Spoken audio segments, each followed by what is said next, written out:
What's good, people? We're back. We're gonna be discussing the Rip and the Wrecking Crew tonight over here on Popcorn and Pints. You guys gonna have a good time with us. Well, we're And all act- not back. One's missing. Well, yeah. Oh, He said he had to. It's Valentine's, so it's Valentine's Day. Happy Valentine's, everybody. Happy Valentine's Nick Day. said he's on a Valentine's date with his wife. I think he's just sitting on the couch with a jar of peanut butter and watching Godzilla. That's possible. That's a possibility. That is a possibility. I mean, I guess that's a 50-50 shot right there, right? Yep. Well, might be Either way. 60-40 in favor of God. he's having Valentine's with his hand. It's been a long time. Wow, that's no way to speak of your father. Yeah, it is. Yep. And he's thinking about us while he's If whatever you he's don't doing for Valentine's Day. If We're you, on if, his you don't, mind. if you don't fucking come back to me when I'm 43 years old, I still got some anger. Still mad. He's still mad, still sad. Mm-hmm. No, Mick's doing what James does when he hangs out with his wife. Mick is making his wife wear masks, alternated masks of all of our faces Mm-hmm. for certain amounts of time. Yep. Out at dinner, everything. Yep. And he's probably playing the podcast in the background so he can hear our voices. I get confused sometimes when she's vacuuming and she's using the hose. She's wearing Aaron's face. I'm like, oh shit, there's Aaron. Why is he vacuuming my house? No, not that. The hose is something else. Nope. Leave me out of that. How'd he get it? That's How'd how he I get fall in here? apart. He just comes in. I'm like, oh, Aaron. I look up. I go, oh. Oh gosh. How'd he get in here? Yeah, no. How do you get in here? God damn it. I told you to knock when you hear my vacuum. That shit was so funny. So funny. Shout out to Officer Doofy reporting for duty. But yeah, it is Valentine's Day. For those of you that celebrate, happy Valentine's Day. For those of you that we don't, love you all. Yep. we do. Tonight we do. We're all your Valentine. We're your Valentines. Whoever's watching. Well, we got two people watching, so we got two Valentines right now. I'm married, but my wife gave me a hall pass for you audience out there. You hear that? Don't take him serious on that. James is going to stick it to everyone that watches this. Yep. In a loving, physical way. Yep. A loving physical way. They may not love it, but James will. I'm gentle, so don't worry. He's a gentle so, giant. As you guys know, Mick isn't here tonight, so he's going to have a punishment movie. Yes, he is. We'll be spinning the wheel at some point tonight, but the wheel is going to get revised again because these past few punishments we had, nobody's been getting mad, which is getting us mad when they're talking about the movie. One quick.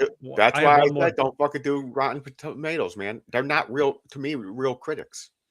They are artsy movies. They'll put a good movie and say it's trash because it's not their style. I'm like, nah. One more quick Valentine's note. Next year, the Super Bowl is on Valentine's Day, so I can't wait to see. Wow. Wait, what? It's usually around the 6th, the 3rd, or something. Yeah, I know. It's Super Bowl is on Valentine's Day next year. Oh, that's wild. I can't wait to see the arguments in Facebook. Oh yeah. Actually, you know what? I gotta say this: the Super Bowl should be this Sunday because you figure, and then President's Day should just be like a national thing where everybody has it off. So you get Super Bowl Monday off. The Super Bowl should be a holiday. Fuck it. The Super Bowl should be a holiday. I don't disagree. And then you should get that next day off. Why? But So many you know people how much watch percent of the workforce takes Monday off because there's the Super Bowl? I took Exactly. Monday off. So just make it a holiday. I mean, think about it. Think about it like this, though. The Super Bowl. This was a few years ago, so times could have changed. But is the second biggest single day in America where people buy food for this, behind Thanksgiving. That's saying a lot. That there says holiday. Give us that Monday off. Listen, holiday. This holiday is a Hallmark bullshit holiday. For one, you should be doing these things at least once a week for your fucking girlfriend or wife anyway. You're doing it all year long. Hang on. Time out, James. I thought you were talking about presidents. No, I'm talking about Valentine's Day. Hang on, James. Before you, because I want to talk about that before we dive into these movies. I want to talk about this some more because I do agree with you to an extent. The extent is, I don't think this holiday, for those that celebrate it, should be a one-sided holiday. It shouldn't be just the guys doing stuff for the girls. If you're a couple, if you're my Valentine, we're a couple, we're a team, we're together. You should be doing nice things for each other. My wife does. We do. We buy each other gifts. No. But I'm saying, like, because you were saying you should be doing this you were just saying you should be doing this for your wife or your girl all the time. As a couple, you should be doing it for each other all the time. Doesn't have to be physical gifts or, financial. Just doing nice. It can be as simple as just watching shit together, just hanging out, watching shit together. Like, you don't. I'm going to tell you right now why Valentine's Day started.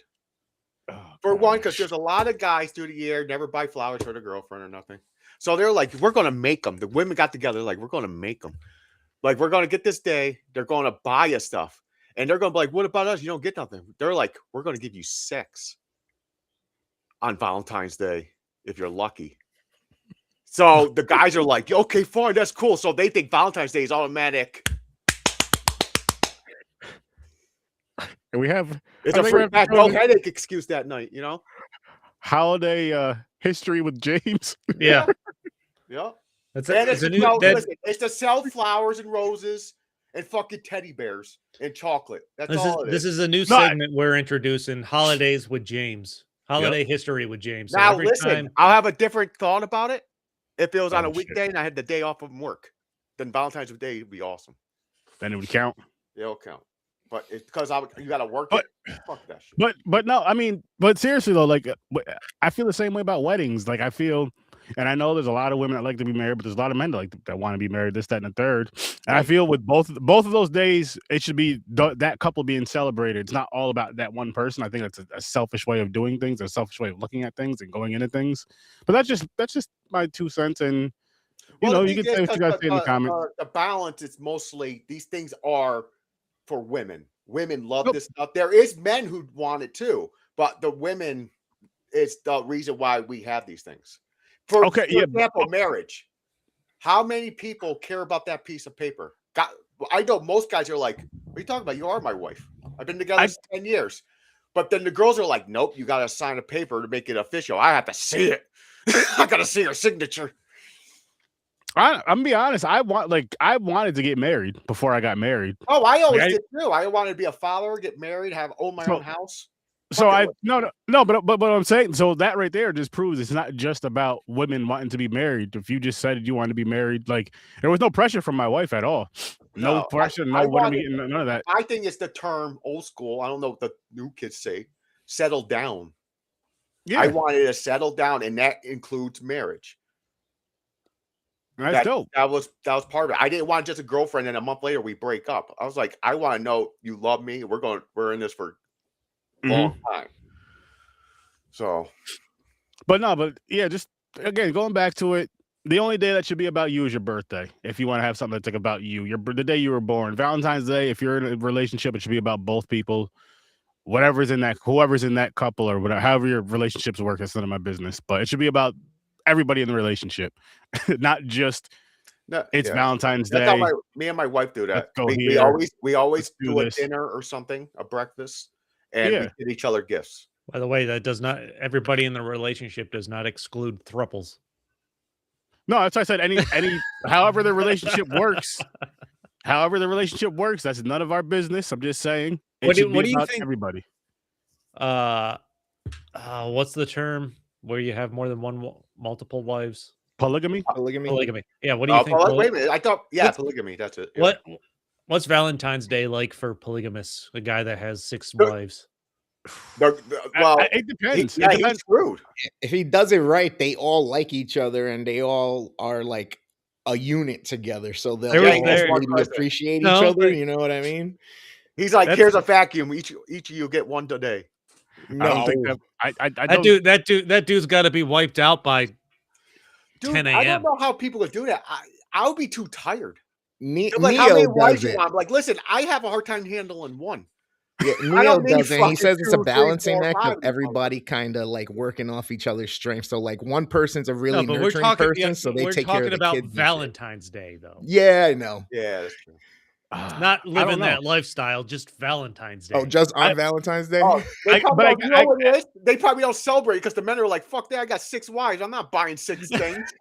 Or it probably depends on where they're at, what their culture is, because I know there's a lot of other cultures where that's normal.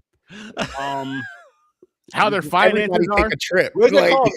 Polygamy? Is it, or is it Mormons? Is the same thing? Polygamy. Polygamy. No, Mormon, that's more of a religion, I believe, or a form of a religion. Yeah, Mormons of religion. That's a good one. Just pack everybody in the plane. But I think if you got that kind of bread, I think polygamy exists in the Mormon.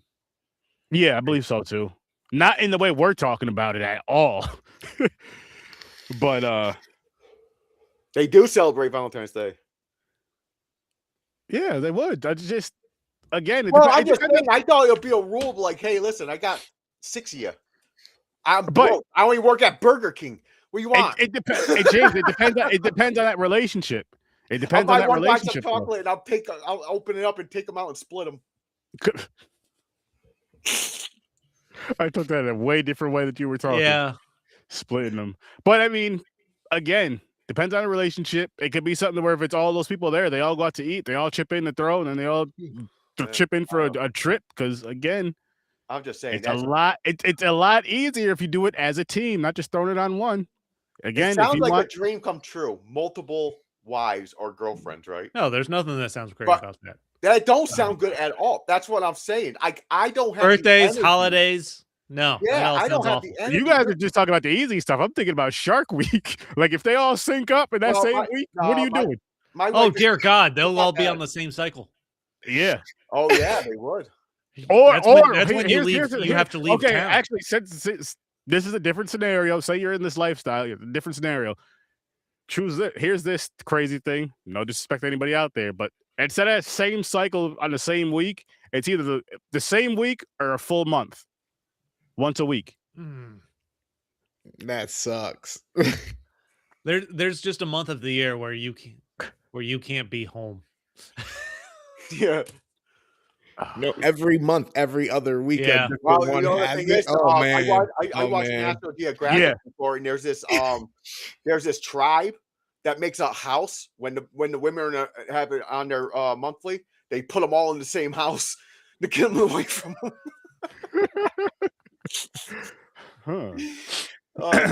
But anyways, that was a polygamous. I believe that was a polygamous village. Yes, I'm shocked that they didn't pick Valentine's movies. I was just like with this conversation, but you would think that we had watched like romantic comedies or something. I watched relationship goals last night. Actually, we started watching it. She kind of lost interest and kind of went away for a while, and then by the end of it, I was like, "Oh, I really like this movie." I was like, "Yeah, I'll watch it again." We should have done rom-coms or Valentine's movies or next time. We have to for these. I feel like I didn't even think about it when you chose these movies. Like, holiday movies are just. I mean, this is brotherly love and brotherly love, you know. In a way, I mean, to an extent, yes, but brotherly love and family. It's true. So yeah, we probably should dive into these movies. Yeah, I guess let's kick it off with The Rip. We'll have more Valentine's Day conversations, though, guys. Don't worry about it. We're the experts. We are. So, I guess let's kick it off with ratings. James, you want to kick it off? What's your rating for The Rip?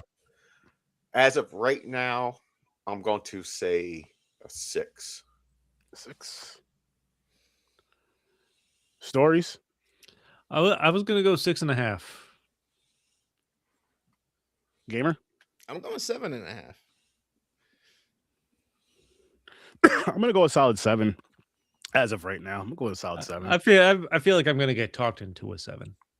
Okay. I know, me too. Because this movie reminds me of so many movies of this storyline. So I'm like, I already know what's fucking happening here. Like after a certain point, I'm like, a couple things did trick me. I'm not gonna lie, like, but the foundation itself, I'm like, I've seen this where they make believe they're the fucking bad guy, but they're really setting up the real bad guy, and I'm like, I've seen this shit many times. This was inspired. And I thought I have more action. There wasn't that much action in this. I was expecting, like, when they started saying we're coming for you, I thought it was like army and they're doing like raid shit, going around the town and kicking ass. But it wasn't. I mean, it was still a good movie, though. I can say it was still a good movie. It's worth the watch. So this was it was inspired by a true story. Like Oh wow. The dirty cop part is what they made up for the movie and stuff like that. They really do this thing called The Rips. They find houses that have mad money. Yeah, that's what it's called. That's wild. Did I write down a note about that? Yeah, that's again. Watching this more so watching this because it's more of a serious tone, and just them with the whole hitting the drug houses. Okay, what they're talking about. Another reason you guys need to watch Task. I'm telling you. That was a great show. Amazing show. Oh, I knew someone else watched it, but yeah, when you get a chance, I'll say if you're thinking of a new show to watch, that should be your next show. And it's only about, I think 10 episodes max, but I don't even think it's that many. I think it may have been. It may have been 8. Seasons are like fucking 8 to 10 episodes now. Yeah, but they're so good. Sorry, Chris, go ahead. No, sorry. Yeah, I didn't. James, back to what they call The Rip. So this movie's called The Rip. Writer-director Joe Carnahan explained that The Rip is Miami police slang for confiscating assets from criminals. So in law enforcement usage, seizure of cash, drugs, weapons, referred to as The Rip. Okay. So Ben Affleck, Matt Damon, and their team go into this house. Stephen Yeun. And Stephen, a stash house, I think they called it, to go in there and seize the assets. Like Matt Damon is the leader of this group. He has he says he tells the team he has a Crime Stopper tip. Mm-hmm. And that's why they're going to this house. This movie starts out with a high-ranking detective like being murdered, Matt Damon's boss, and he gets promoted to that position. Ben Affleck's girlfriend at the time, messing with her. Yeah, Ben Affleck is baiting her, but everybody knows it. It's like, you know what's interesting? Like all the Matt Damon and Ben Affleck movies, every time I see their names, it doesn't necessarily catch my attention as something I need to go see or anything like that. Yeah, me either. Like, but I end up watching their movies. I'm like, these are good. Like, usually a good movie. Like, they're great actors. Yeah. But there's something about them that I'm not specifically going out to see a movie because I see Ben Affleck or Matt Damon attached. I think it's because it's too serious for me, because they don't do like comedy roles really. It's more like when they're together in a movie, it's usually like a serious tone, like this movie. See, I feel for me like they're really good actors in my opinion. Don't get me wrong, but they're just not like it's not like, oh shit, like I got it. It's gonna be exciting. It's gonna be fun. It's gonna be just something that get you out of your seat to go see it. It's more so like I'll catch it on streaming type of deal. Yeah. I definitely like them as well, separate. But in this role here in this movie, I definitely give it to Affleck. Oh, Affleck was the best character in this movie to me. Dude, Matt Damon's character has pissed me off a little bit a couple times. He did up until the end. Yeah. Like, I think they played there's a few twists in this. They got me with that twist. Like, I think they played him really well. Mm-hmm. I really thought he was turning on them. He wanted to rob the 20 million. I didn't know he had this plan that set up the fucking real fucking the one that killed what's her name? Garcia? Oh, no. Yeah, Garcia. So Ben Affleck, Matt Damon have this conversation in the bathroom talking about, because the police department isn't going to investigate who killed this high-ranking police captain, and the person that runs these rips and stuff like that. Which leads Matt Damon to setting up this whole scenario, which you don't find out is the twist until the end. So, but what drew me in, I think the second I started noticing something is in the works, is Matt Damon's leaving he tells the team, we're going to do this rip. He wants to end the week on a good note as opposed to shittiness from nobody going after the captain. And then he tells 3 or 4 different people of his team how much the rip is worth. I'm like, that was the first part where I picked up. I'm like, he's telling everybody something different. Like 75 grand, 150 grand, 300 grand. Well, my thing was when I first heard it, like the first fucking minute, when he was doing that, I thought he was doing it by the people he liked. Like he wanted most of the money. He's like, oh, it's 150 grand. But they weren't going out there to know. He didn't know he was going to walk into 20 million. Yeah, he didn't. Yeah, that's crazy, man. It does make you think, though. You're like, hey, we've never been here. Yeah, he got the tip. Go. It's not a Crime Stopper tip. It's actually a text message from the murdered boss. Yeah. Mm-hmm. And this is his way to stir up shit to see if who betrayed him. bring out the person that may have killed her and Yep. betrayed the team and stuff like that. Yeah, which So- you don't find that out till And the thing pretty is, much it's the a end. perfect cover up for Matt Damon because his character, what the real criminal really said it to Ben Affleck. He was like, he has nothing to lose. He lost his fucking kid. Mhm. And what he's like, yeah, he's gonna want the money and get the fuck out of there. He wants to leave, and you know, and so Ben Affleck was like, start not trusting him and shit. They're arguing. It was and those parts I liked a lot. Like with those two on the scene together, going back and forth. I like those scenes a lot in this movie. It really put you in that mindset of, oh shit, I gotta watch him. Like I'm watching this movie. I don't trust him. First, like you were just mentioning a little bit ago, stories about how he's telling different cops different amounts of money, 100K, 200K, 250K, 300K, and all that shit. And then where someone's just putting in your head, listen, man, listen. He's single. Obviously he lost his wife. However he lost his wife, maybe after their kid passed away, it just kind of broke their marriage. They didn't get into that, but he lost his child, and you figure, like he said, you got nothing to lose, and he's acting kind of shady. He's doing a bunch of shit, but not saying why. He's not calling for backup. Then he says he calls for backup, but he didn't call for backup. Like there's just certain things he was doing, and just putting things into play, and it's like, ah, shit, I can't fucking trust this dude. I can't trust this dude. Like, and what's then interesting? Oh, sorry. I was just gonna say, like, all the way. I'll say shit up to the house. Like I thought. Remember the house I was flicking the lights on and off? Yeah, Morse code. Oh, Morse the cartel, the whole so for that scene right there, block. that gave it up. I was just like, I do not trust this dude at fucking all. Yo, I thought he was going to shoot fucking what's his face in the Ben back of the head Affleck? when he was walking.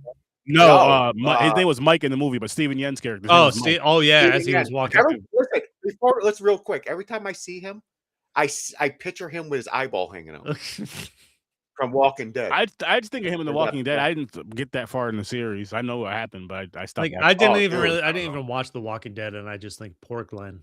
Yeah. Lucille hit him right in the fucking squashed his fucking eyeball out. No, but like I feel like they play Matt Damon's character so well. Ben Affleck is clearly like his number 2 best friend in this movie. Yeah. To the point where, oh fuck, what was like? He's not. I don't even know. I forgot where I was going with this. I apologize. You're saying he was like his brother in this, or real close friends? Yeah, He knows it's a change. He wasn't starting to trust him. Ben Affleck notices he's not doing shit by the thing. But how dedicated? If you're Matt Damon, how dedicated? This is where I was going. That's right. It's coming back to me now. There you go. How dedicated are you to your plan that you have to fake it to like your second in command like that? Like you're not even sure you can trust him to the point where you need to fool him to get everyone else to buy in. Yeah, although he doesn't take his phone when he starts asking everyone for their phone. Yeah, exactly, because he actually trusts him. A little bit more, but not fully.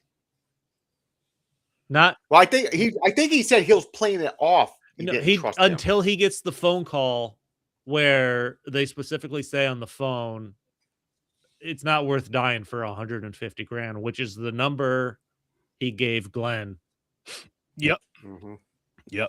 Which is, I'm calling him Glenn from Walking Dead, Mike, Stephen Yang. Yeah, Mike. Yeah. And then that's when he figures out he can actually trust Ben Affleck. It's fucking crazy, man. You're a unit. You betray your own fucking unit, kill your captain because you found out there's a cartel stash of $20 million. Listen, people. Well, actually, they didn't even know the real number. No. They didn't know it was $20 million. But money. That's fucked up. Man. They just said it's a big payout. She texted big money, cartel, big money. So fucking other, was it the DEA? What's the other group? The fucking leader of the fucking FBI. And the DEA with Kyle Chandler. DEA, that motherfucker. He's the one who set it up, and he's not even in that unit. By the way, that motherfucker does all this shit. I really like Kyle Chandler. Like I enjoy him, and every time I see him acting in something, he's a good actor. Yeah, I think. this. Oh, Going into this, I didn't know what to expect. Like, I saw the description. It's not an action-packed movie. This movie is more about Drama. the tense situation Mhm. between the working group and who's lying, who's out for themselves, and like what's going to be the breaking point. This is like there's action in the movie, especially towards the end. Yeah, but this is a movie that just builds on the sense of being tense for an hour. And that worked for this movie though, because if they added more action to this, it would have taken away from it. It would have taken away a lot from it, honestly. Like this was one of those movies where you needed the tension to really build up and really just see it to the end, to where you're like, oh shit, okay, I see what you know what? I apologize. I'm done talking shit about you. I was wrong. It wasn't you. Sure as hell wasn't me, but it wasn't you. You know, I was wrong about you. You're a good guy. You're a hero. They even did the fake fight, so they could they got the burner phone from Mike. Yep. Yeah, it's really cool because that tension's created by the doubt in each other, or the possibility of, you know, the captain we're not really knowing, the morality behind what you're faced with that much money in front of you, and then it's eerily calm the whole time, even in the house, and then outside the house with the neighborhood being super quiet and the lights come on at the same time. So it's like there's not a lot of actual elements to hit you to make it tense or make you on the edge of your seat, but it's just the circumstance behind it. It's dope. Yeah, I would say it's the circumstance and then just the conversations that we heard. You know what I mean? As an audience, that we got to hear. Even every character too, because the two girls were accounting. Oh, they started talking to each other. They said not even all of it. They're like this one stack right here to change. And I'm like, yo, are they all betraying each other? I'm like, the fuck is going on? It's honestly, I feel like it's honestly, I like that part of it though, because it's human nature. It's just like you gotta think about it. Just imagine if you were in that situation and you're counting that amount of money. You've never been around $20 million in your life, and it's like it's right there. Nobody knows the exact amount. Anybody, like, if they really wanted to, they could have all walked off with a good $100,000. I'd say it's $20 million. They could have took $1 million away. Pretty much, yeah. They could have easily took enough money away to be satisfied for, if not the rest of their lives, at least for years. And hey, if you don't, you're telling me you have a stack of $100,000 in your hand that no one's gonna notice, isn't there? I'm taking it. I'm sorry. I will say it right now. I'm taking it. Sorry. Again, it's one of them. It's one of them situations. I can't say yes. I can't say no. I would love to say that. I would definitely be honest and turn it in, but I have no idea. I got bills. I got debt. I mean, I work at a credit union in a bank, so it's kind of one of them things. You're like, yeah, you just got to do the right thing. Yeah, I get it. I want to jump back a second to a scene that Gamer reminded me of. He mentioned like the quietness of the neighborhood. They even work in the storyline that cartels have been buying up these neighborhoods. And now you're adding a new aspect which works well to the story, and I think furthers your instinct of what the fuck is going on here. Like, is the cartel actually the ones watching them? And they're about to jump out because this neighborhood's quiet as shit. You have the black and white cop car that drives up, and they talk about this old cop group they had to disband for whatever reason. And he recognizes one of the guy. They clearly indicate that these people, this group that got broken up, was like bad individuals. Yeah, it had to be. So they lay the groundwork for multiple scenarios between that, a cartel-owned possible neighborhood where you walk into a house where there's 20 grand. Maybe this is the house the neighborhood was using. I'm like, and then you have the tension just among the team. Like the way they're building it from multiple angles, and it really works and pays off. Oh yeah. What's crazy about the cartel too? The cartel got on the phone with them. They're like, we don't give a fuck. It's like a tax write-off. 20. Yeah, we're walking away. Take your shit. Take what you want. Walk away. We don't care. And that's the other thing right there too, where it's like, shit. I mean, they're literally saying, like, I know this is my job, but they're like, yo, take whatever you want and just get the fuck out of here. It's not worth the profit and loss statement in business. Yeah, it's not worth the price of 5 dead cops. Yeah, exactly. They're like, we'll take the loss, take the fucking money, just go. Wilbur, the beagle money sniffing dog, was one of my favorites. Oh, I thought I was gonna die, man. I'm so like, that fucking dog. dude, I would have been so mad if that dog didn't make it. Yeah, same. By the way they tricked Desi into coming into the house, like, you got to sign this paper. And then they bring in the looking for drugs, and then the dog starts sniffing and barking. She's like, "There's no drugs here. He doesn't bark for drugs. He barks for money." And then you just like, that's kind of fucked up. He's going crazy. Yeah. The more hyper he is, the more money there is. Yeah, because he was peeing everywhere outside. Yep, he peed on the house. That was funny. I was like, this dog is just. But the thing is, that one part of the movie when they were getting shot up the house, I thought I heard a dog yelp, and I was like, "That they better not have." Yeah, if they just killed him to kill him, that would have. I would have given this movie a much lower score. Well, I'm glad they did. Same. Yeah, he's asking the lady in Spanish, "Is the dog okay?" She's like, "Fuck that dog." Fuck that. I didn't give a fuck. She got shot in the leg. I was like, "Where's the dog?" Actually, you know what? The dog better be okay. You know the one lesson I learned from this movie? Snitches get paid. Don't trust them. Snitches get paid. Oh yeah. Part of me wants to find a drug dealer. Like, yo, I'll stash your shit. Then turn it in. I get. Was it 20%? And the getting back to the action scene. So they run this plan to pull out the cop killer, Matt Damon's plan. They find out that it's Mike, Stephen Yang. And they're in the DEA guy's armored car, and they're driving back. The conversation leads to learning that Kyle Chandler, the DEA agent, was in on it and everything like that.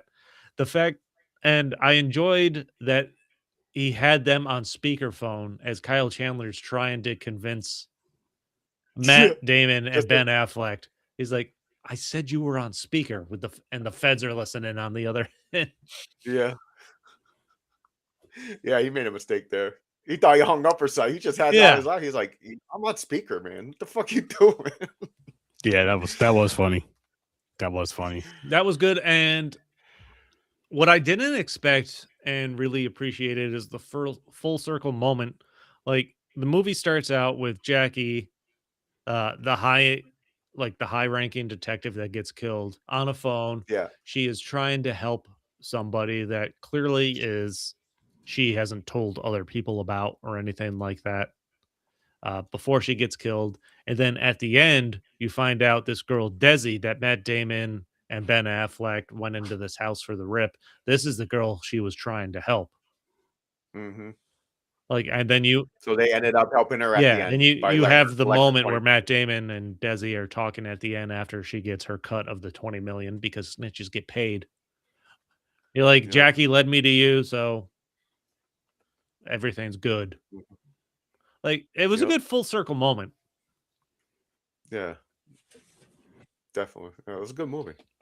It's just, it didn't what I expected. I thought it was going to be like action. Look at the fucking cover. Yeah. You're thinking like they're going in to fuck people up. And even the number was different right up until the very end. Yeah.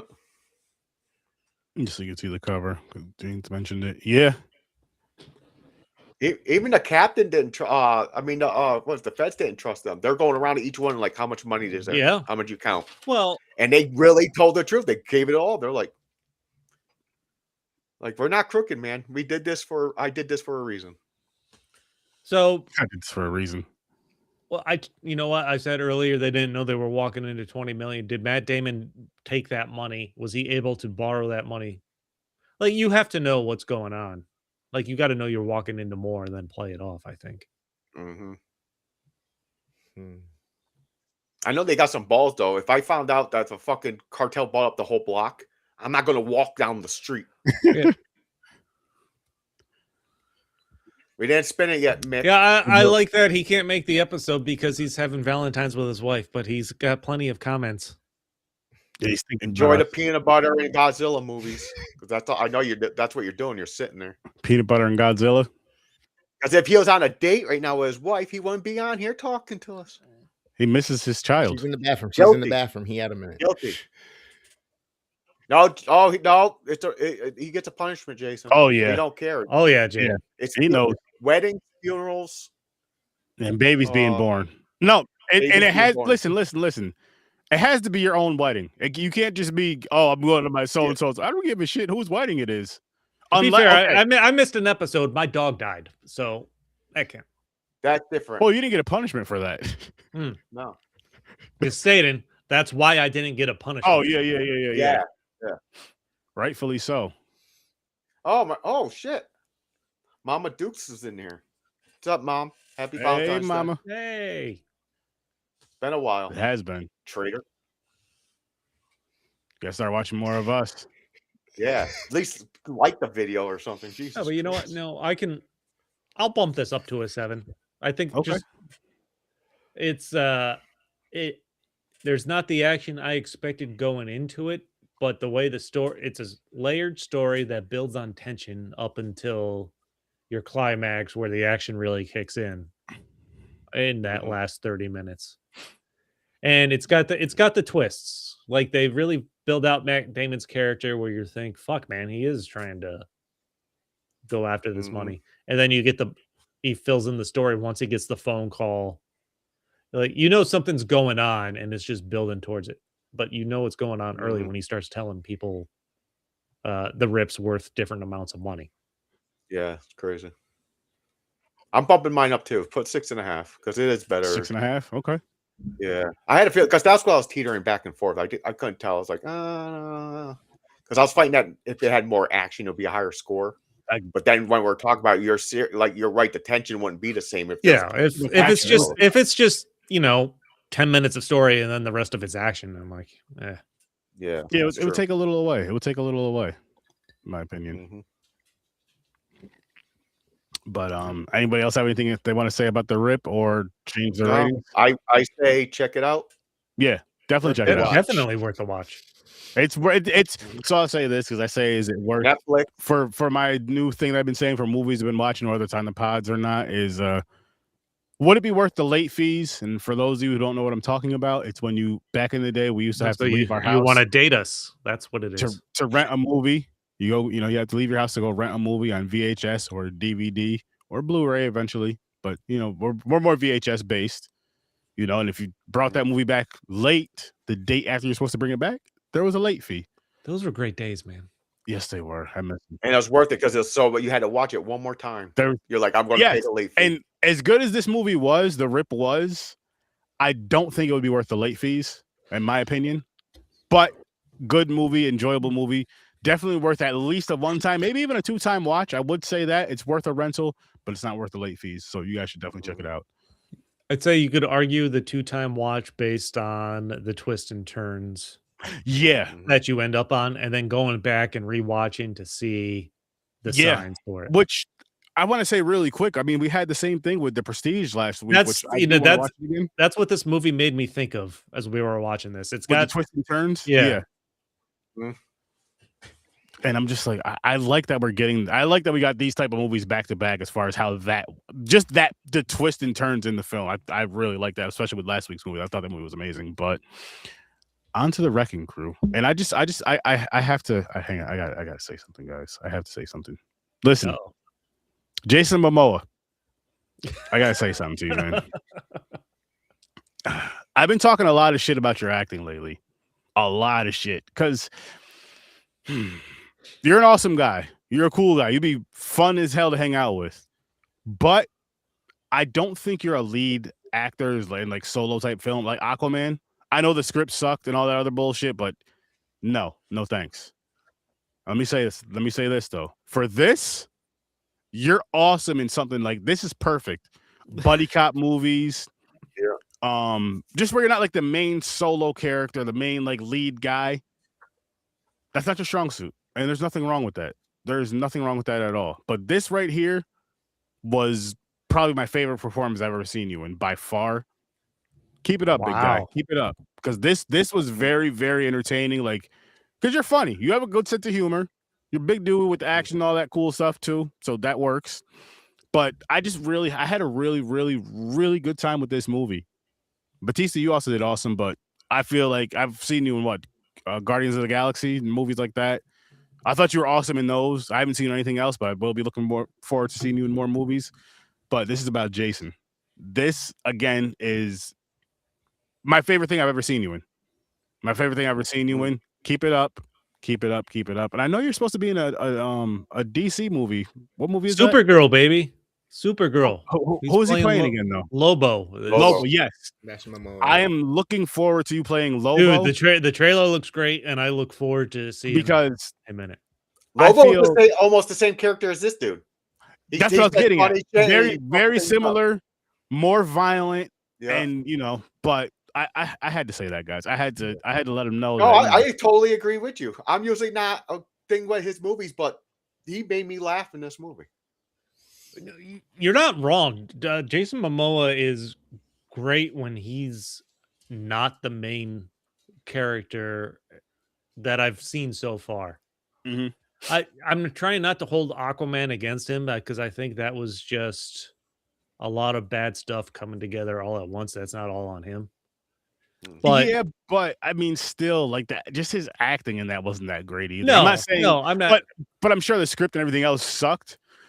Listen, if stereotype is a strong word, but I feel like there's a niche for him to play that he can be awesome at, and this plays to his strengths. Yeah.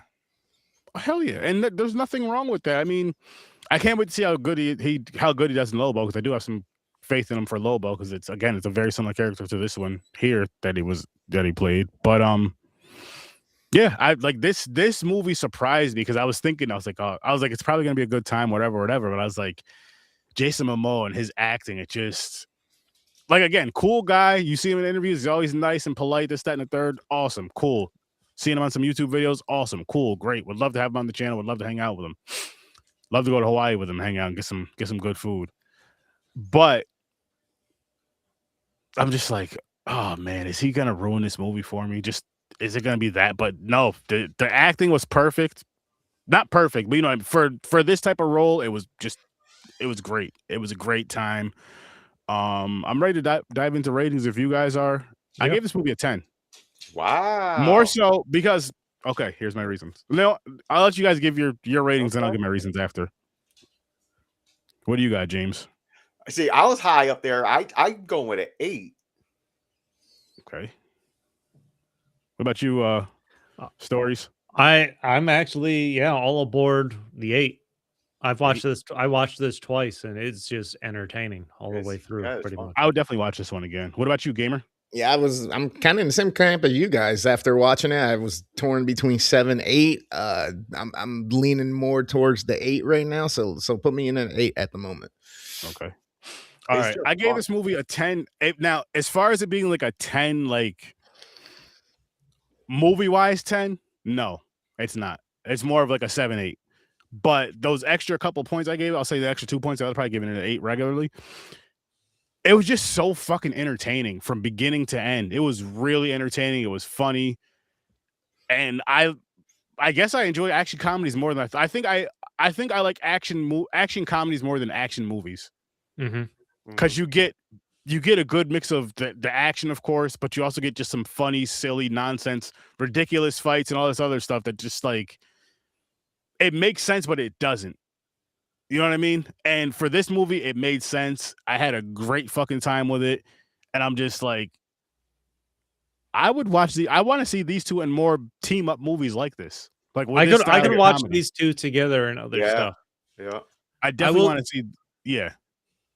I think my biggest complaint about this is, like, I've watched this twice because I watched it a week and a half ago before we knew we were even going to watch it for the podcast. And then I rewatched it again 2 nights ago. But honestly, my biggest complaint is the plot gets a little lost or a little convoluted. Mm-hmm. It's also, there's some predictable parts. Like, the governor, as soon as they introduce him, you're like, well, 100%. This is 100% going to end up being, a villain of some kind. They try to trick you with the girl. The wife is like the one who talked to the cop that got killed. But then the guy was like, no, I hired, he was working for me. They try to twist you up on that, but like, no, just by looking at you, I know you're a bad dude. Yeah. By the way, did you know Portuguese is just drunken Spanish? Yeah, the shit Jason Momoa says in this shit made me laugh. From the, like you said, Aaron, right in the beginning, when the fucking Yakuza comes in, Yep. and he's naked, and he's like sword fight, and he's fucking hitting him with his dick and shit. Yo, I was dying. That Yes. shit made me laugh so hard. I was I almost spit my drink. No, hold on. Over that shit. You know what pulled me in even before, like for his character, even before that, what pulled me in? So you start out with Dave Bautista and Jason Momoa are half brothers in this. They have the same dad. The dad gets killed because he's a private detective that stumbled into something bigger than he expected. So he mails Jason Momoa some evidence. They didn't talk for like 10 years. Yeah, he hasn't talked. Jason and Dave Bautista still lives in Hawaii. He's in the military. Jason Momoa now lives in like Idaho or Oklahoma, and he's a police officer, like a reservation police officer, where he's been for like 20 years. But they introduced Jason Momoa's character on his motorcycle coming home, and his girlfriend is leaving him, which is, by the way, what's her name from Bakari? Last name Bakari, I think. Yeah, from Deadpool. Ryan Reynolds' love interest in Deadpool. Yep. She's leaving right? Jason Momoa. One of my favorite parts, then it's just a throwaway line, is as she's driving away, and he's like, "I'm so fucking horny," and then they just cut to the next. Like, oh man! Like I had to stop him. Like, did he just say movie too? What was that? She was badass in this movie too. She's like, "Let me drive," and she's like, fucking like she's Tokyo Drift shit. Yeah, when they bring her back in for like the third act of the movie, and she comes to Hawaii and then ends up taking over the van and stuff. I'm like, that's the driver. Yeah, but when Jason Momoa, she's coming, and Jason Momoa keeps talking about how spicy she is. Yeah, she's spicy. He admitted at the end, he was like, she treats me bad, but I love it. He made me laugh a few times in this shit, and I like how he's like when he was fighting, he made it funny. He like grabbed the dude by the leg, slammed him against the wall, and he's making these comments and shit. Oh, by the way, that kill with the sword, where he killed the dude at the end, where he stabbed him through his back. Oh, that was the front, and he split it up, and that was Bautista. Yeah, Batista, that shit was cool fucking fight right there. I thought that was cool. Oh, but going back to the Yakuza fight at the very beginning, because the Yakuza comes after Jason Momoa in Oklahoma after they find out their father set the evidence to them, because the Yakuza is the one that killed the father. Mm-hmm. But yeah, Jason Momoa, after his girlfriend leaves him, is just getting hammered. And the Yakuza comes in, he still beats the shit out of him, but he's taking a leak when they come in. He's like, "Ooh, sword fight." His junk is out, and he ends up peeing on him. Fucking. Not yet, God. Man. When he takes like the fucking grater to the guy's arm. Oh. Yeah. Dude. And then smashes his fucking teeth on the table. Oh, yeah. Yep. Like, this movie gets violent. More violent than I expected. Brutal. They were even with the fucking bikers in the car, Batista's holding that dude's head against the ground. They ripped the guy's arm off. He's like, but he's erasing his head. He's erasing his head. I was like, yo. Yeah. Yes. And before that, they ripped the guy's arm off, and they're like tossing it around in the van. They're like, hold this. He's still holding the gun. Be like, here, hold this. Oh, it's crazy. When he was peeing when he was peeing and made fun of the Yakuza guy's tattoo, he's like, and he opens the shirt. He's like, "You know what that is?" It's like, is that a horse? A dragon's asshole? What? Yeah, and then after he was a shit talker. After the guy was done, he was like, "Oh, that is a dragon." Yeah. Yeah, Jason, it's worth the watch. It's a fun movie. You get a mini segment of a WWE match between the two, so two giants going at it. And then the very next scene, nothing. Yeah, nothing. His eye is fine. Yeah, it was swollen up. Then it's okay. He must have put a steak on there, magic heel. But that's if you want to, going back to that fight though, like they fucking fight each other in the police parking lot and no one notices or comes running. No one cares. Like they're destroying cop cars. They were beating the shit out of each other too. They were beating the shit out of each other. And then in the mud situation too, I'm like, this just keeps getting but more and more ridiculous. That was a great scene, like their fight. But what I wish I saw, like this is a 2-hour movie, and I was entertained. It's almost nonstop entertainment all the way through. Between building on the story, the comedy, and some of the action. But that scene made me wish I saw like a couple flashbacks of like their childhood and what went wrong. Because you have Jason Momoa, he's in Oklahoma, but they never say. And after it's that fight scene where Dave Bautista, you kind of get the impression Dave Bautista, as the older brother, had to send him to Oklahoma instead of Jason Momoa going into prison. Like, what the fuck happened there? Like, you glossed over what seemed like a pretty important plot point that I feel like adding in like a flashback or something would not have detracted, even if it was 5 minutes worth of, more backstory. They try to fill it in. They try to cover it up. But Batista's like, I'm sorry I wasn't there for you, because they started talking after the fight. And he was like, my mom got killed. And Batista's like, I did it to help you. I sent you away because you were going to get killed.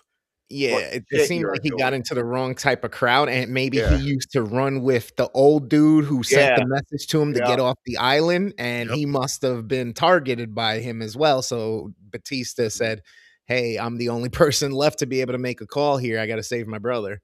Yeah. But then they didn't talk for like fucking years and years and years. Yeah, they put all those main plot points in there, but still, it could have been better developed, I think. And I don't think it would have taken anything away from the movie or the entertainment value, even if you're adding 5 to 10 more minutes onto this. No. In like separate flashbacks or something as you go through this. Yeah, I supposed to show him being in that world, but then him leaving it, and despite him leaving it, he still ends up in that world, just on the opposite end of the table as a cop now. You know what I mean? Mm-hmm. And don't get me wrong, they still admitted his dad wasn't lying. Like their dad was a deadbeat, basically, and they know it. They still say, they're like, "Fucking Walter." he got what he deserved. Yeah, he got. And again, they make those references. Like, he left one woman for another woman and had Jason Momoa, but there's that's the extent of kind of the background you get on that situation. You don't know what the circumstances were, or his feelings going. Again, not something. Maybe a flashback could have helped. A good 10-15 minute flashback to fill in all that stuff could have helped a lot. Just it would have told more for the story. It would help with the story. And again, I think that would have only filled out the movie better. Yeah. Fat Jackie Chan. I laughed so fucking hard when he said what do you say? Old John Cena or Fat John Cena? He said Fat John Cena. Yeah, Fat John Cena. So you have Spider-Man's best friend who is in this. I don't know. I don't remember the actor's name. He's Ned in Spider-Man. He's actually Hawaiian in real life. Yeah, his name is Pika in this one, I think. Yeah, his name is Pika in this one. He was acting it when he got this role. I know he was excited because he didn't have to hide his Hawaiian accent and stuff like that, because he's actually Hawaiian. They call Jason Momoa calls him Fat Jackie Chan. Yeah. Yo, he did some good ass parkour though. Yeah, he did. Yes, the hell he fucking I was did. like, every time he jumped out, my wife was sitting, I was like, parkour. And then when so you get the idea of who the main bad guy is, this guy Robichaud. Early on, after he starts looking into who he thinks may have killed the father. And then when after Robichaud kills his wife, who Jason Momoa started talking to at a party, he goes. One of my favorite scenes is when he goes in there and just starts Robichaux's swimming, and he walks into the property, and in the background, Momoa is just working his way through the beating security, the shit out of people, beating the shit out of everybody until he Mhm. sees a guy and he goes, "Hey, fat John Cena." Yeah. Who was the other one with the old guy? He called him fat too. He called him. He said, "What's up, fat?" Something. I forgot what he said. It was towards the end. At the end, when the old guy came and said, "I wanted you to come to help me." This is basically that's another little twist too. He set it up to help him out. Yeah. There's the casino and shit. Yeah, He's like, that is another twist because you have like a gang leader, this is the Wu Tai or whatever, that threaten Momoa to leave the island, but realistically, he's using Momoa to help settle this score with the Yakuza. Like, there's so much backstory that they just to fill make in. some main points on and try to gloss over that make it a little confusing. That No, I'm you're like, right. a little bit better writing, some flashbacks. I feel like this would have been you could make this more fully fleshed, and I'd be giving this a 9, if not a 10, as an overall entertainment experience. I agree. The more we talk about this, I'm gonna have to change my rating. I'm gonna have to move it down a little bit. I'll give it 8.5. I'll give it 8.5 because I still had a good time with it. But just those parts right there, like the backstory would have helped a lot with the main story, with what was going on. It would have kind of connected a lot of dots. It would have, instead of it just being a little conversation here and there, to be able to see it and kind of be able to feel it, and then you're like, oh, now I understand their relationship a hell of a lot better than just this little conversation they had for 2 minutes after punching each other. I mentioned this in the group chats when Mick asked me about watching the Rip. Mick talked about like repeated dialogue and stuff. The Rip's a Netflix movie, and I want to say Matt Damon has even said in interviews or when he's discussed Netflix movies, Netflix forces the script to basically constantly repeat the plot points. Because they assume people are on their phones and shit like that and not really paying attention. So you got to repeat the plot points 3 or 4 times. If Amazon's following that same kind, because this went straight to Amazon. This wasn't a theater movie. Yeah, it was a Prime Video. If Amazon's following that same concept, I feel like that's a little bit of what's going on here, as opposed to delving more into building this out story-wise. Because they're trying to fucking... Because this day and age, people are fucking distracted. It's like they got like short attention spans. Like fucking 30 seconds, then they're like, huh? So you got to keep telling them, like, this is blue. See, but I like movies like, I'll just go back to The Prestige, how there's so many twists and turns in that film to where you really have to sit down and pay the fuck attention to the movie to know what the hell's going on. You're fucked if you don't pay attention to that. And I mean, we also, I know we all grew up in a different era, so it's like we grew up in a different era to where we didn't have videos so where you could watch a clip or learn something about something in 30 seconds. And on top of that, it's like we all enjoy fucking movies at the end of the day. We all enjoy a nice, good movie that has the good, good story, good plot, good whatever. But the twists and turns, like when they have the twists and turns, oh my God, it's so great. And when they're repeating simple plot points, it's like what you just said. You literally just said this 3 minutes ago. I heard you say it, maybe in a different way, but I heard you say it. You didn't. Is that something you can expect now, though, going forward, when a movie's made and only put on a streaming service, as opposed to a movie made that's going to be shown in a theater? Like Christopher Nolan's not repeating plot points. His movies aren't going straight to streaming. Yeah, I think it's. I think if you're a certain director, I think. Yeah, I don't know, man. I think for the streaming, definitely. Is this the future as Netflix tries to buy Warner Brothers now?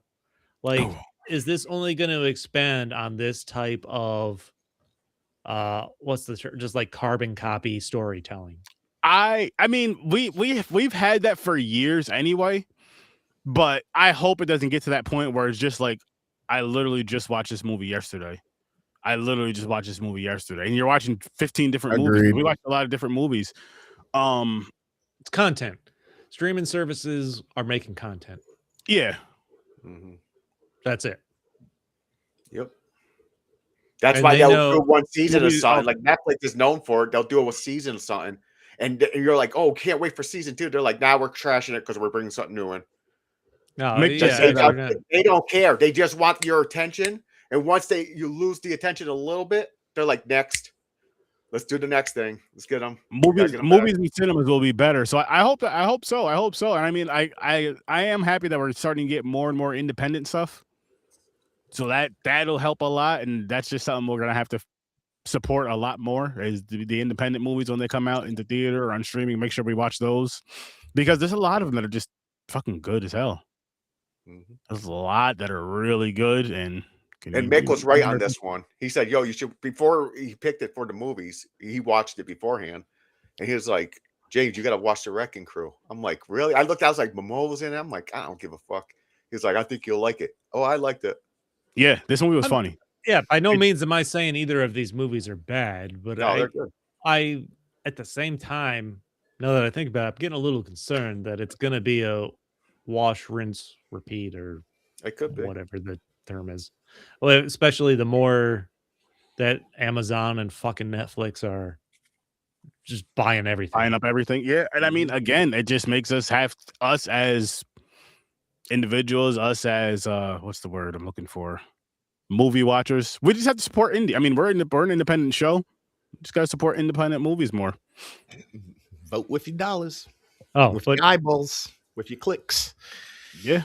Yeah. Going back to Wrecking Crew, the fucking scene where they're in the minivan driving from the helicopter, man. It is awesome. It is. It's fun. Yeah. Jason, when the guys show up on the motorcycle and Jason Momoa's like, fucking ninjas. Yeah, like, fuck you, ninjas. And I don't even know what the girlfriend's name was. And she goes to kiss him and she's like, don't miss. He's like, I'll fucking kill them all. Yeah, he missed. Batista's the one that took him out. Batista's the one that takes him out. Yeah. I was like, Of yo, he course, shot correct. like 5 times. He missed. Like, No, the fuck but- is going on? And then fucking his fight though with the main Yakuza guy where he puts the sword through his chest and then just pushes it back to his face. Like, Yeah, that's fucking awesome. brutal. That was so Mhm. fucking cool. That was the best kill in the movie. That was hands down best kill in the movie. That was so awesome. Yo, it made me laugh too. Speaking of killing, when they go in, they're like, we're going in to fuck them up. They're all in, like, of course they have the hidden room. Batista has the room opened up like he's fucking Commando, rocket launchers and shit. They get weapons and they go and do stealth attack on the place. They were killing all the guards, dragging them and throwing them into the pool. They just collected bodies in the pool. The guy got in there. He was like, we're being attacked. The guy's like, what are you talking about? You stared at a pool full of dead bodies. He had to put him somewhere. They had to put him somewhere. Knife went through the back of his neck. Yeah. Oh, Damn. That scene right there is something I would love to see in a horror film. I'm sure I have, but I want to see it again in a horror film.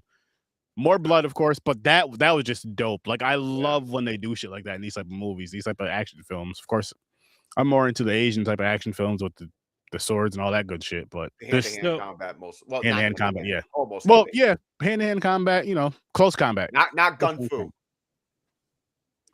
Sometimes it's fun. Sometimes gun fu is fun. Speaking of John Wick game, yo, that shit looks crazy. Yo, I see. Oh, there's a game of that now. They're coming Oh out. yeah, they just Showed the trailer. Showed the trailer and everything at the State of Play on the 12th or something like that for Sony. It looks insane. It does. Since you said that, gamer, which one of these two movies do you think would make a better video game, more entertaining video game that you would be interested in playing? The Rift feels like it could be like a Splinter Cell Wrecking type Crew. situation. I feel like both of them, honestly, because the Rip gives you a lot of these choice points, you know what I mean, with the morality and all these different things. So you could either be the one who does actually try to take some of the money, or you could be the one who just does what they did in the movie type deal and make the right call. And then with Wrecking Crew, I mean, that buddy back and forth, kind of like you think of games like Ratchet and Clank or Jackson Daxter or Banjo-Kazooie, and then you add an element that's kind of GTA to it, and you can just do all this crazy shit like solving crimes and taking down the crime syndicates. It's like Streets of Rage modern. Okay. What kills me real quick in these movies, that kills me. is fucking when like the helicopter scene. You're like, it's an awesome scene, but if you think back, they're like, yeah, we got away. That scene killed multiple people on that fucking highway. Oh yeah. And what I love about that too, James, because it's in so many action movies. That part is never talked about. It's like they just forgot about it. They don't care. They're like, hey, whatever. There's cars flying all over the place. Blowing off, fucking helicopters taking out shit. I'm like, what the fuck? These guys are just gonna walk away at the end with the happy ending. Not even get arrested. Not like, oh, it's okay. Nothing happened. I want to add. I have 2 notes of trivia on Wrecking Crew. The only things I could find because it's such a new movie. One, a lot of this was filmed in actually New Zealand, so because of tax incentives. I feel like as soon as I read this, I felt like, have you guys talked about the movie South Korean movie Old Boy at some point? Yeah. I think so. When we were doing the other the Cinematic Canon with Ibrahim, I believe we discussed that movie, but I would love to go back and rewatch that one. So apparently, the hallway fight between when Dave Bautista's going down that hallway, beating the Yakuza, that was heavily inspired by a hallway fight in Old Boy. Nice. Oh yeah, I remember that. He did. It was like a close, thin hallway, and he's just going through the whole crowd, beating the shit out of everybody. Oh, you got it, gamer? Yeah, I wrote it down. All right. Fucking Old Boy was wild. But that scene with Batista going through, for one, they're like, yeah, let's get him. They got machine guns and shit. They come out with just a knife in there. They're all like, oh, we're Yakuza. We're going to fuck you up. Yeah. He says like, yeah, okay. Just like shooting them, throwing them in the walls and shit, just beating the shit out of them. Oh my goodness. So again, just the fight scenes in this movie were fun and funny. Now the thing is, they're called the wrecking, like the guy, the fucking. So don't be a wrecking crew in my town. Yeah. I think out of both of them, the most wrecking crew was Momoa because he did stupid shit. He didn't care. He just fucking will throw you against the wall and everything. Batista was more like when he had to fight, he kicked in. You know what I'm saying? Like he's his Navy shit. He was like, okay, I'll fuck these people up. He did it normally, but Jason Momoa did it like throwing people through walls. He's like a real wrecking crew going through. Bro, this is Lethal Weapon with Momoa playing Riggs on fucking speed, man. Like, basically. Oh, the hammer fight, yes. The hammer fight. Hallway. And then Old Boy. It's like, or when Batista is even beating the guy with the hammer, the Yakuza guy with the hammer, he's like, don't tell my wife. Or whatever. Yeah, he's like, well, he was going crazy out of Momoa's like, I think he's dead. He's like, don't tell my wife. Oh man. And listen, this movie ends with a good setup for a sequel if they do it. Yeah. Yes, and I'm here for it. I'm here for it. You get again, which would have been hit harder, I think, if they filled out some more backstory, because Jason Momoa spends a lot of the movie talking about how he could never find his mother's killer. Yep. And the reason he's come back and is so dedicated in this is because he wants to find his father's killer because he could never find his mother's killer. And somebody deserves something. Yeah. It was crazy at the end because he admitted, he was like, I'm sorry, Mom. The anger what fueled me, you know, he had anger. Then when that old guy came him, he was like, here's the name of your who killed your mother. You thought he was going to be like, go. He talked to Batista really quick, but then he threw it in the fire. He decided not to go after them. Well, not for part 2. No, like, he knows the name. He just threw the paper in the fire. Yeah, he's like, I'm gonna. And then Dave Bautista's like, Dave Bautista's like, I'm with you. I got your back either way. Oh yeah, Mick, you're right. This movie was a hit. It was so fucking fun. Made me laugh. Yeah, cool kills. Fucking just fun action scenes like. Momoa in the beginning when he's fucking grabbing people by the leg and their nuts hitting against the corner of the walls and shit. He's just like fucking people. Oh, he was doing his thing. We will say this though, Mick, because we did discuss this. I don't know if you heard it earlier when we were talking about Valentine's Day and stuff. We kind of wish we had some romantic comedies, but it's all good. It's forgiven. I was telling them about relationship goals, Mick. I had fun with it. Yeah, we did. So real quick, back in the beginning with the Yakuza with Momoa fighting. Oh, he's drinking beer throughout of it. Yeah, it reminded me of another. What was that movie we watched where the Manson family came in to kill? Brad Pitt just fucked everybody. Oh, the Once Upon a Time in Hollywood. Yeah, it reminded me of that scene because he did the same thing. He was high. You're like, what the fuck? And he just beat the shit out of everybody. That was good. So yeah, that was the best part of that movie. Yeah, next year, Mick. Next year. It took 2.5 hours to get there, but that was the best part of the movie. Yeah. Yeah.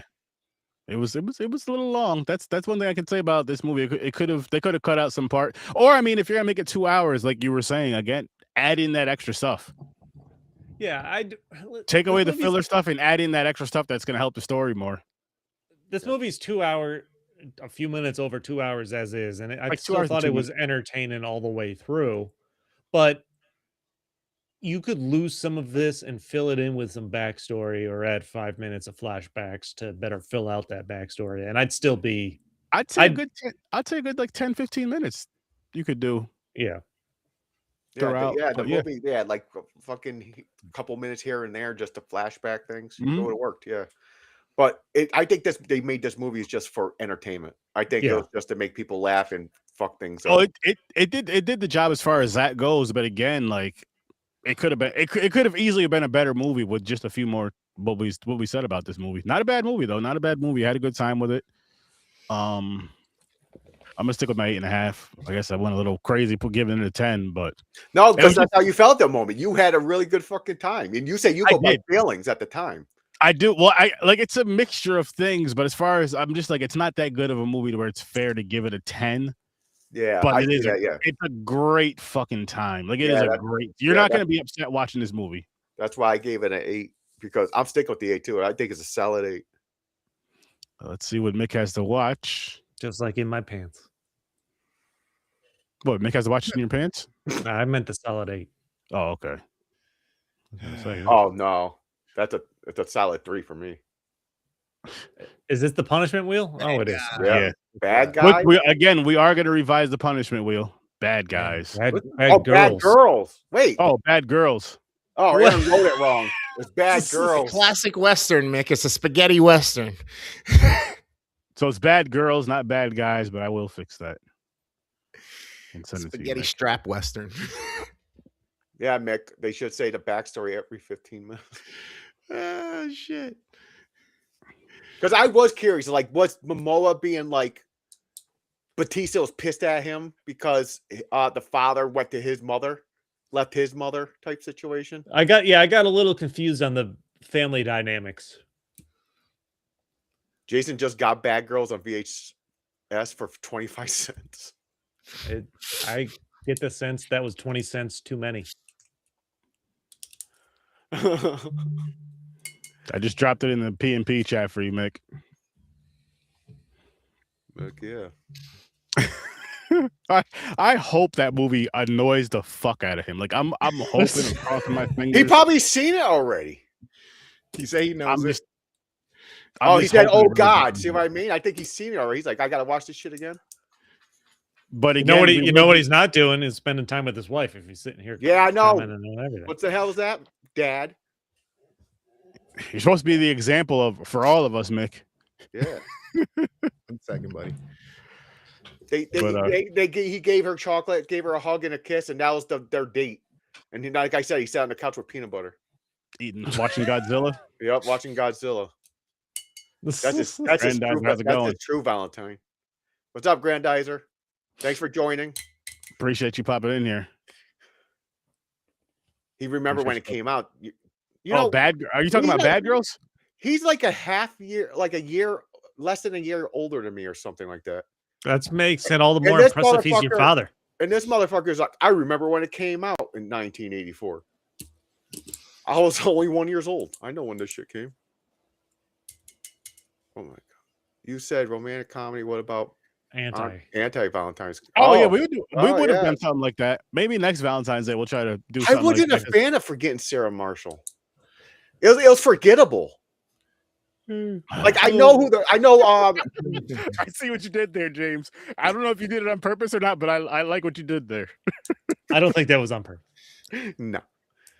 Russell Brand also turned into a pretty big douchebag. Yeah. Wasn't there a Forgetting Sarah Silverman or something like that? Yeah, there was that too. I always get those two confused in my head. Yeah, me too. Actually, am I talking Or about the right saving one? Sarah Silverman. Saving Sarah Silverman. Saving. Okay, yeah, no, forgetting Sarah Marshall. I think I remember that one. Yeah. Is that the one with the How I Met Your Mother guy in it? Yeah. Yeah. Okay. Yeah. Marshall, right? Yeah. Yeah. I wasn't a big fan of it. Came out in the 90s. I'm sorry, I was a decade off. So you're 5? 10? How you remember that at 10 years old? Like, I seen that. That was great. That's wild. The memory on this dude, man. It surprises me how much he remembers. I can't remember fucking. Someone said, "You ever see this movie?" How old was I? It came out when I was 13. I might have. I don't know. Fuck. This guy James. Yeah, my memory's not good like that. Nope. Well, what's next weekend? Next week is it Stephen King? Yes. Back to the King. The Shining. Shining and Dr. Sleep. Which Dr. Sleep is a prequel to The Shining. So just to let you guys know that. If you don't know that. Wait, I thought prequel. Isn't it? No, it's not. I thought it was a sequel. I thought it was afterwards. Sequel. So, shit. It's a sequel. Sequel. Because the Andy's older or whatever his name is. Listen, fellas, I gotta pee. Can we wrap this up? No. Chris always wants to wrap up. He told you go raw. You don't wrap up. You start a family, Chris. Nobody wants a family. Nobody wants a family. Holy shit! But yes, people, we'll be back. Yep. We'll be back here next Saturday at 8:00, and we'll be discussing Dr. Sleep and what was the other movie again? Oh, The Shining. Shining and Dr. Sleep. And so tune in for that. Make sure you come in here. You make sure you go check out Fade Theory. Make sure you check out Worst Damn Gamer Ever. Make sure you check out Stories from a Bar. Check out Horror with Sir Sturdy, which this Thursday. And Mick is so fucking excited about this. We are reviewing the movie Until Dawn. Cannot wait. I haven't seen it yet. I have a feeling it's not going to be that great, but who cares? We'll figure that out when we get there. If you guys were fans of the game Until Dawn or the game The Quarry, they're making a new game. It's a sci-fi space type thriller suspense. Enjoy your night. Protocol 2080. Check out the trailer, guys. 2080. Yeah, I want to see that. I want to see that movie. But those games, so fucking fun. Not Until Dawn, but the other one, the Quarry games. I never played Until Dawn. I seen people play the Quarry. I was going to get it one time. Then I haven't for some reason. Yeah, all I haven't played it either. Stuff. Single Awareness Day. There you go. Yeah, that was in the movie Relationship Goals. Actually, it's funny. Nice. But yeah, we're gonna get on out of here. Hope you guys have a great night. If you celebrate Valentine's Day, happy Valentine's Day, and enjoy the rest of your night with your loved one or loved ones, depending on how your relationship is going. And I hope you get laid. I hope you all get laid tonight. Wow. Thanks for popping by.